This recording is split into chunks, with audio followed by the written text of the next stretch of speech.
కర్ణుడు అభిమన్యుడితో యుద్ధం చేయలేక ఓడిపోయినవాడు మెల్లగా దూరంగా పారిపోతున్నట్టుగా నటించి వెనక్కి చేరి వెనక నుంచి అభిమన్యుడు చూడకుండా బాణప్రయోగం చేసి వింటి నారి తెగిపోయేటట్టు చేశాడు.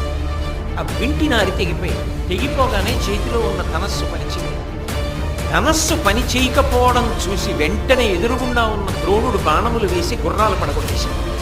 ఎంతసేపట్లో కను రెప్ప వేసి తెరిచేటంతట్లో కుట్ర చేసి వెనక నుంచి కర్ణుడు బాణ ప్రయోగం చేశాడు. ముందు నుంచి ద్రోణుడు గుర్రములను పడగొట్టాడు.